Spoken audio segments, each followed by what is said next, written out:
নামাজ পড়া এবং পুজো করা একটা মনের ব্যাপার, ভক্তির ব্যাপার। সেটা ওই আজান দিয়ে চিল্লে চিল্লে ডেকে আনাটার কোনো শোভা পায় না। তোমার মুসলমানরা চোর ডাকাত গুন্ডা, এই টুলু মন্ডলে কে মুসলমান? সে কত হাজার কোটি টাকা ইনকাম করে, শেখ শাহজাহান, জাহাঙ্গীর খান, এই যে শুভেন্দু বাবুকে যে মারার জন্য যে এসে, সে কে? সে তো মুসলমান। বাংলাদেশে দেখুক না সেখানে হিন্দু ভাইদের উপরে কি অত্যাচার করা হচ্ছে। আল্লাহর প্রতি ভক্তি নেই, কোন সময় আমি নামাজ পড়তে যাব সে হিসেবটা তোমার নেই। তুমি তৃণমূলের মিছিলে যাচ্ছ, সিপিএম এর মিছিলে যাচ্ছ। মুসলমানদের মধ্যে প্রচুর সাম্প্রদায়িক কথাবার্তা প্রচুর হয়, আমি নিজে দেখছি। হে কামাল হোসেন হিন্দুদের মতো কথা বলে। আগে তো হযরত মুহাম্মদ সাল্লাল্লাহু আলাইহি ওয়াসাল্লামের সময়ে তখন তো মসজিদে মাইক ছিল না। মাইক আবিষ্কার হয়েছে 1877 খ্রিস্টাব্দে, আর ওটা 600 সালের মধ্যে তখন হযরত মুহাম্মদ নবী জন্মগ্রহণ করেছে। তা তারপরে দীর্ঘদিন তো মানুষ নামাজ পড়তো কি করে? এছাড়া আমরা বলছি, আমরা মোটামুটি যখন 9, 10, 11, 12 পড়ি তখন কিন্তু মসজিদে মাইকও ছিল না। তাহলে তখন মানুষ কি নামাজ পড়তো না? নামাজ পড়তো। নামাজটা পড়া এখন সবার হাতে ঘড়ি, মোবাইল, প্রত্যেকেই জানে এইটা নামাজ পড়ার সময়, এইবার আমি নামাজটা পড়ে নিই, আর কিছু না। তাহলে এক শ্রেণীর মুসলমান কেন, সব শ্রেণীর মুসলমান প্রায়, তারা বলবে এই দেখো মুসলমানদের মসজিদ থেকে মাইক কেড়ে নিয়েছে, এদিকে ওরা কিন্তু হরে কৃষ্ণ হরে রাম বলে। হরে কৃষ্ণ হরে রাম সত্যি কথা বলতে কি 6 মাসে 9 মাসে একবার হয়। আমরাও দেখেছি কীর্তন হতো সারা রাত, আর মাইক তোমার 5 বার বাজে। বিশেষ করে হিন্দু মুসলমান বয়স্ক ব্যক্তি ভোরের বেলা ঘুমাচ্ছে, হাড়ের রুগী, হঠাৎ খুব জোরে সাউন্ড হলো, রাত্রে সাউন্ড খুব জোর হয়, তার হার্টের প্রবলেম হতে পারে। অথবা দেখা যাচ্ছে হিন্দু মুসলিম মিক্সড এলাকায়, এই কলেজ স্ট্রিট, আমার কলেজ স্ট্রিট, এই কলেজ স্ট্রিটের আশেপাশে, মসজিদের আশেপাশে কিন্তু কোনো মুসলমান নেই, বুঝতে পেরেছেন? মসজিদের আশেপাশে কোনো মুসলমান নেই। তাহলে আজানটা কার জন্যে? কার জন্যে আজান? আশেপাশের যারা বয়স্ক ব্যক্তি আছেন তারা এতে মানুষ, তারা এমনি রোগী, তারা এতে অসন্তুষ্ট হবে, তাদের একটু খারাপ লাগতে পারে। তাহলে ধর্ম কোনোদিনই বলেনি তুমি জোর করে করে তাদের ডেকে এনে মসজিদে আনো। নামাজ পড়া এবং পুজো করা একটা মনের ব্যাপার, ভক্তির ব্যাপার। সেটা ওই আজান দিয়ে চিল্লে চিল্লে ডেকে আনাটার কোনো শোভা পায়। হ্যাঁ, যদি দেখা যাচ্ছে যে খুব বিরাট বড় এলাকা, শুনতে পাবে না, এখন তো পাড়ায় পাড়ায় মসজিদ। একটা বড় কথা, আমি মন্দিরে যাব, আমি মসজিদে যাব, আমি সময়টা জানবো না? সময় তো এখন হাত ঘড়ি আছে, হাত ঘড়ি বলছি, মোবাইল আছে, তাহলে আমি সময়টা জানবো না? এবারে এক শ্রেণীর মুসলমান ভাবে সব দিক থেকে আমাদের কিন্তু তেতো করে দিচ্ছে, জব্দ করে দিচ্ছে এই শুভেন্দু অধিকারী। জব্দ কেউ করছে না, বরঞ্চ এই মুসলিম শিক্ষিত ছেলেমেয়েরা অন্তত একটু চাকরির পথে যাবে, তারা রুজি রোজগার করবে। তারা এই মমতা খালার মাদ্রাসাতেও চাকরি পেতে পারেনি স্বচ্ছভাবে, তারা স্কুলেও চাকরি পেতে পারেনি, বরঞ্চ মুসলমানদের একটু হলেও তারা ব্যবসা বাণিজ্য, প্রাইভেট কোম্পানি বা এই সরকারি চাকরির ক্ষেত্রে একটু আসবে, এইটা তাদের ভাবতে বলুন। এই মুসলমানরা, অনেক মুসলমানের 99% মুসলমান কি করে জানেন তো? সকাল থেকে শুরু করবে বদনাম, অপবাদ, কুৎসা রটানো, যেটা ইসলামে পুরোপুরি ভাবে নিষিদ্ধ, আর সেটাই তারা শুরু করে। বিশেষ করে যারা বলে এইসব নিয়ে, অর্থাৎ বদ্ধ মানসিকতার এই কিছু মুসলমান আছে, এরা আধুনিকতার পুরো বিরোধী আধুনিকতার। তাহলে তোমরা এটা মেনে নিতে কি? তোমাদের তো বলেনি মসজিদ বন্ধ করে দেবো, নামাজ পড়তে পারবে না তা তো বলেনি, নামাজ বাইরে পড়তে পারবে না, তোমার নামাজ পড়তে পারবে। এবারে তুমি যদি বলো যে না আমাদের তাহলে এই মসজিদে আজান বন্ধ করে দিচ্ছে মাইকে, হিন্দুদের হচ্ছে, হিন্দুরা কি করছে, খ্রিস্টানরা কি করছে সেটা দেখার দরকার নেই। তোমাদের ধর্ম তোমার কাছে, তুমি তোমার ধর্ম ঠিকভাবে করো, কোন ধর্ম কিভাবে লালিত পালিত হচ্ছে দেখার কোনো দরকার নেই। সুতরাং এটা সার্বিকভাবে শব্দ দূষণ হবে, সেটা থেকে মুক্ত হয়েছে। শুধু তো মুসলিম এলাকা না, অনেক, এই যে বললাম আমাদের কলেজ স্ট্রিটে এই আশেপাশে মুসলিম নেই, এখান থেকে বেশ দূরে আধা ঘন্টা হেঁটে গেলে তবে মুসলমান, তারা এখানে নামাজ পড়তে আসে। আশেপাশে হিন্দু, তাহলে যদি এখানে মাইক বাজে অসুবিধা তো হবে, তারা শুনতে পায় না, আশেপাশে যারা হিন্দু ভাই বোন তারাই শুনছে, তাহলে শব্দ দূষণ হচ্ছে। একটা পাশে কলেজ আছে, স্কুল আছে, সেখানে যদি তারস্বরে মাইক আজান হয় স্বাভাবিক, এক্ষুনি কিন্তু বলবে ওই পুজোর সময় ওই যে মাইক বাজে, পুজোর সময় মাইক বাজে। আরে পুজোর সময় তো স্কুল ছুটি থাকে, কলেজ ছুটি থাকে, কিন্তু 5 বার আজান হয়। আজানের আমি দেখুন, আমি ইসলামের বিরোধী একেবারেই নয়, ইসলামের বাড়াবাড়ির বিরোধিতা করি। আমি মুসলিম সমাজের বিরোধিতা নয়, আমি মুসলিম সমাজের কিছু চোর বামপট রাহাজানি করে এবং যারা ব্যবসা করে খায় তাদের আমি বিরোধী। আচ্ছা, এই মুসলিমরা এই যে আজান নিয়ে এইসব বলছে, আমি বন্দে মাতারাম বলবো না, ঠিক আছে, তোমার রাজ্যে মুসলমানদের উন্নতি কোথায়? তোমার মুসলমানরা চোর ডাকাত গুন্ডা, এই টুলু মন্ডলে কে মুসলমান? সে কত হাজার কোটি টাকা ইনকাম করে, শেখ শাহজাহান, জাহাঙ্গীর খান, শওকাত মোল্লা, এরা কে?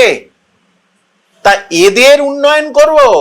এই সমাজটাকে শেষ করে দিচ্ছে এই মুসলমানগুলো।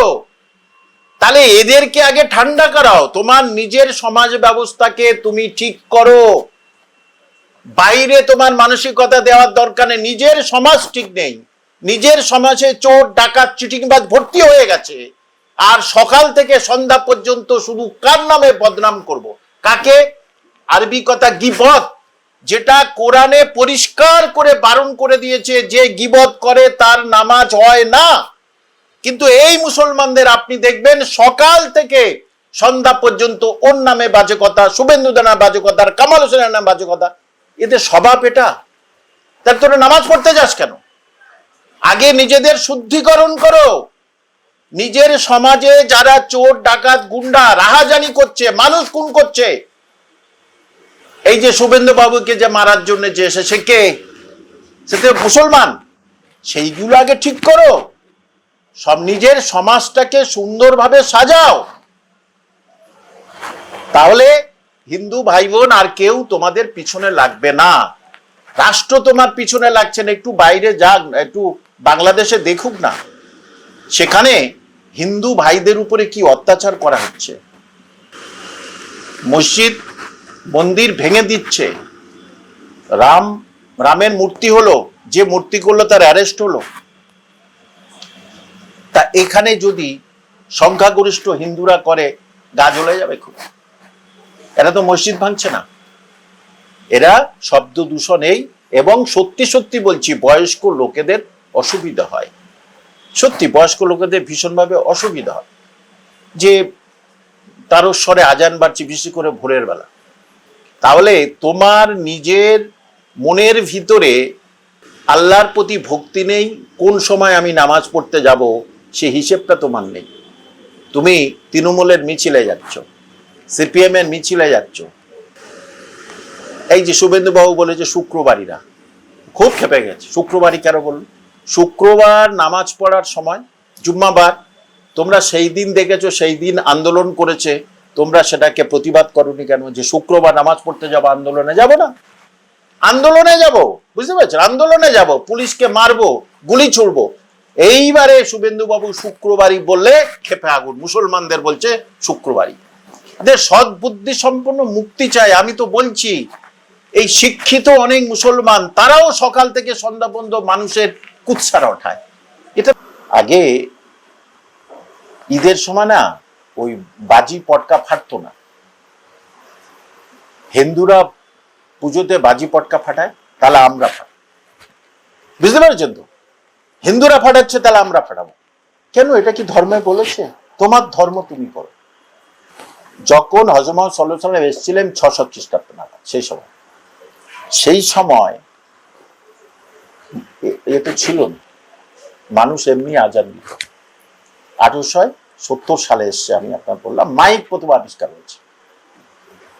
আজ থেকে 15-20 বছর আগে তার আগে ধরুন 30-40 বছর আগে তখন কিন্তু মসজিদে মাইক ছিল না। আমরা তখন দেখেছি তো, তখন মাইক ছিল না। মনে হয় আমি তখন 8-9-এ পড়ি, তখন প্রথম আমাদের গ্রামের মসজিদে মাইক আসলো। তা তখনই মানুষের হাতে ঘড়ি, মানুষের হাতে মোবাইল এসে গেছে। তারা জানে এই সময় নামাজ পড়তে যেতে হবে, সময় হয়ে গেছে চলে যায়। পরিষ্কার কথা। এতে যেমন স্বপ্ন দূষণ, তেমন অনেক বৃদ্ধ মানুষের অসুবিধা হয়, এটা খুব স্বাভাবিক। কিন্তু এদের মনে ঢুকে গেছে হিন্দুরা এইসব করছে। এই যে বললাম সকাল থেকে সন্ধ্যা পর্যন্ত মানে সাম্প্রদায়িক কথাবার্তা কি হিন্দুদের বলছেন আপনি, মুসলমানদের মধ্যে প্রচুর আছে। আমি পরিষ্কার আপনার বলছি, হ্যাঁ, মুসলমানদের মধ্যে প্রচুর সাম্প্রদায়িক কথাবার্তা প্রচুর হয়। আমি নিজে দেখছি। কামাল হোসেন হিন্দু, হিন্দুদের মতো কথা বলে। আমি শিক্ষকের মতো কথা বলি, বুঝাতে পারলাম? শিক্ষকের মতো কথা বলি। কে হিন্দুর ছেলে, কে মুসলমানের ছেলে, আমার শ্রেণীকক্ষে সবাই পাশাপাশি বসে আছে। আমি জ্ঞান দান করি, এই হিন্দুর ছেলেকে কম দেবো, মুসলমান ছেলেকে বেশি দেবো, না না, সেটা কিছু মুসলমানের মধ্যে আছে, আমার মধ্যে। সুতরাং আগে এতে সদ্বুদ্ধি সম্পন্ন মুক্ত হতে হবে। উগ্র আধুনিকতার বিরুদ্ধে, আধুনিকতার একেবারে বিরুদ্ধ। কিন্তু সারা পৃথিবীর যেখানে সবচেয়ে বেশি মুসলমান, ইন্দোনেশিয়ায় 28 কোটি, পৃথিবীর সবচেয়ে বেশি মুসলমান, সেখানে মাদ্রাসা থেকে ডক্টর ইঞ্জিনিয়ারিং তৈরি হচ্ছে। মাদ্রাসা থেকে ডক্টর ইঞ্জিনিয়ারিং তৈরি হচ্ছে। এই যে প্রথম ওয়ারেন হেস্টিংস এই যে কলকাতা মাদ্রাসা তৈরি করেছিল, সেখানেই জানেন তো এই বাংলার প্রথম প্রধানমন্ত্রী বলা হতো তখন, প্রধানমন্ত্রী মানে মুখ্যমন্ত্রী, শেরে বাঙ্গাল মনে আছে, একে ফজলুল হক, তিনি কিন্তু এই কলকাতা মাদ্রাসার ছাত্র। বিখ্যাত লেখক মীর মোশাররফ হোসেন, নাম শুনেছেন? তিনি কিন্তু এখানকার ছাত্র। তা তোমাদের মাদ্রাসায় কি তৈরি হচ্ছে? এরকম সুন্দর কিছু মানুষ তৈরি হচ্ছে না মাওলানা তৈরি হচ্ছে? এরাই বেশি চিৎকার শুরু করে দেবেন, যার সালাম মাইক খুলে নিল। তা তোরা মাইক খুলে নিচ্ছিস কেন? তোরা প্রতিবাদ কর। আমার কথা, তোরা প্রতিবাদ কর, রাস্তায় নাম। রাস্তায় নামবে না, কারণ জেনে গেছে মমতা ব্যানার্জির লাঠি হচ্ছে কি নরম ছিল। ও বাবা, শুভেন্দু অধিকারীর লাঠি কিন্তু খুব শক্ত, একবার মারলেই কিন্তু পিছনে 15টা ফোঁড়া উঠে যাবে। তার ফলেই বাবা আর পেছনে, আর আমার যা হয়েছে হয়েছে তাই। কিন্তু আমার কথা, সামাজিক উন্নত হও, সন্তানদের পড়াশোনার মধ্যে আধুনিক শিক্ষায় শিক্ষিত করো, সন্তানদের চাকরির পরীক্ষায় বসতে বলো, তারা নির্দিষ্ট একটি জায়গায় উঠতে পারে।